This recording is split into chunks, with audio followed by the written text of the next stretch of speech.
Hey there everyone, what's up? Well, today's video, I thought I should do a little tutorial on enclosure maintenance and exactly how you go about doing that. Well, it's pretty simple and you'll see how easy it is. So we have some rehousing to do with several of our teas. The mature male bee wagons that I got from Brad a couple of days ago. He's going to go get a new enclosure. I'm basically going to use just a normal critter keeper and use some substrate in here, which is EcoEarth. So these are the ones that you buy off the pet store. They're about $9 for a 3-pack, and trust me, it's worth it.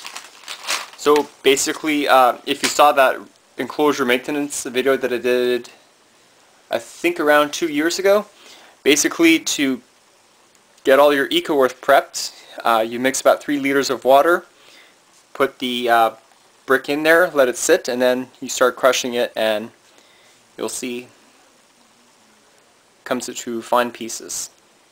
Nice. Okay, so I'm going to be using the larger Exoterras that I have. These are ones you can get from the pet store around $23–25 here, at least here in Canada. Because wagons, from what I heard for the matings, are kind of difficult. And the females are exceptionally aggressive towards the male, so I really fear that I should give her a bigger enclosure when I'm mating them.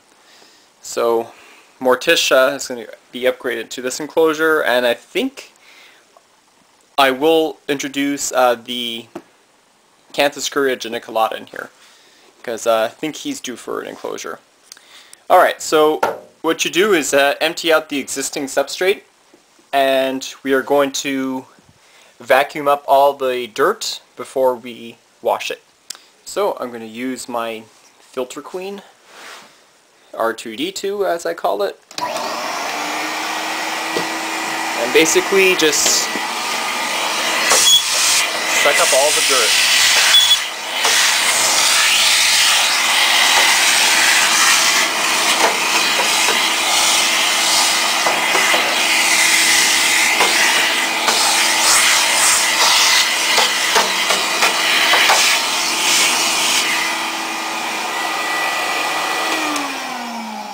I just love it. Alright, now what you have to do is take soap and water and thoroughly wash it. And make sure it's fully dry when you put all your substrate in there. Alright. So, now that we vacuumed up all the dirt, that was part of the old substrate, we're going to subject it with water.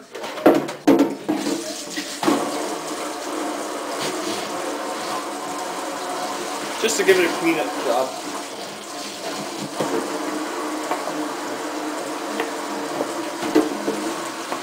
Take some soap.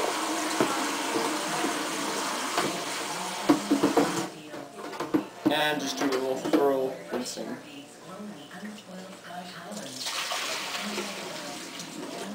These enclosures are pretty big. They are very comfortable for like your big terrestrials, like your Elpara hibana, your Theraphosa blondie, T. apophysis, or T. sturmei.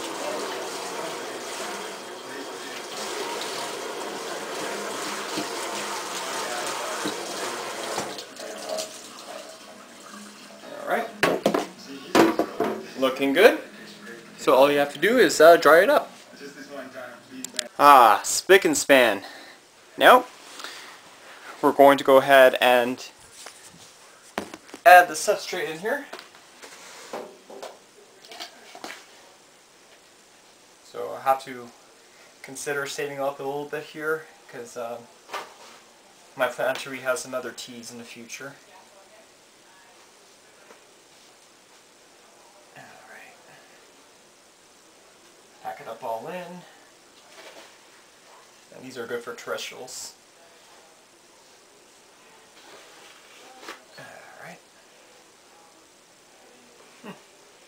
Yeah, very big a mess here. Okay. I can need a lot more.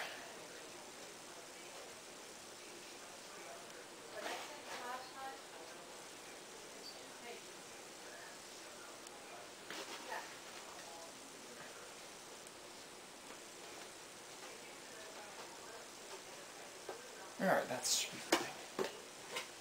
Alright, so now that I got the substrate in here,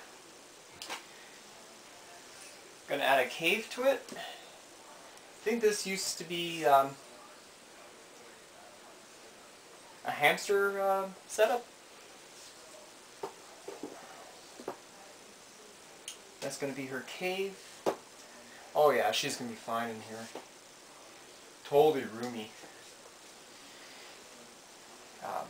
Some houseplants, fake. No, for decoration.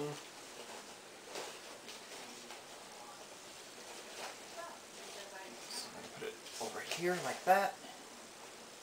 A water dish. Right. You can get these from the dollar store. They're about that big.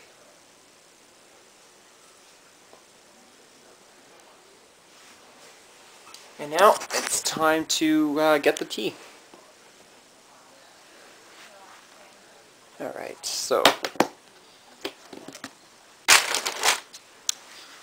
from that to that, that's a huge upgrade. But normally I would keep her in there, but since I have a mating project going on, I really don't want to take that chances with the female being in such a small enclosure. At least for mating purposes only.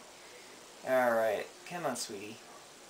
See how docile she is. Yeah, I have one of the 52 pages. You want to read it? Oh, she's kicking here, just like you would predict.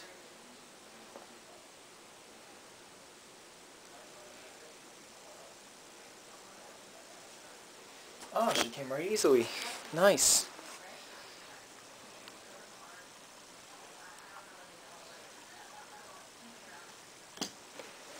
Yeah, look how happy she is.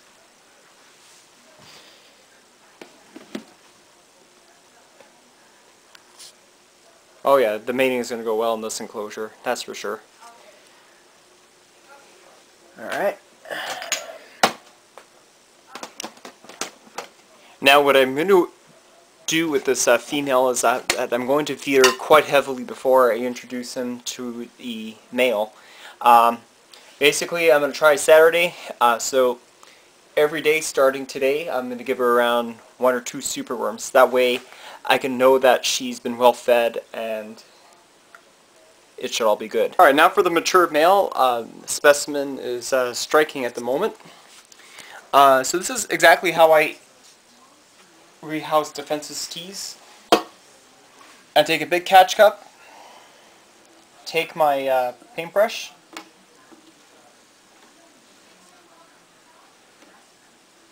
and just scoot them in there.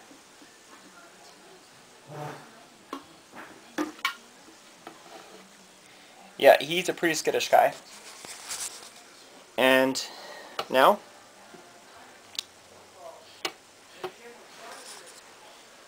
just push him back in.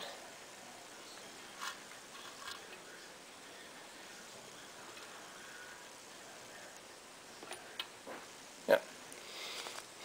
That little hair flicking, that's for sure.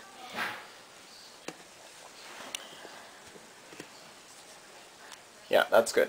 Alright. So I do have a question to Mr. Cookie Monsters. Brad, when was the last time that your male did a sperm web? I just want to know that for a fact so I could try to make them as soon as possible. So if you let me know, that'd be great. And I'll have plans to mate them this coming Friday or Saturday. So, as I said, I'm going to be feeding the female very well. Actually going to give her a superworm right after supper, and then hopefully this will all be good. And so that's pretty much it. So now you know how to rehouse a tea and how to maintain their enclosures. Usually the norm to maintain an enclosure is around once or twice a year. Tarantulas are very clean animals. That goes for terrestrials. Arboreals, not so much. I do have a lot of poop from the Aerticans, but this is exactly how you should do it. Take a sponge and just really scrape the glass ends to remove all the poop there. And also, when you're feeding the tarantulas, remove any uneaten prey after 1 or 2 days. And if you notice dead prey in there, remove them right away, because that does attract mites. And we don't want that. So pretty much that's about it, and I hope you enjoy it, and thanks for watching.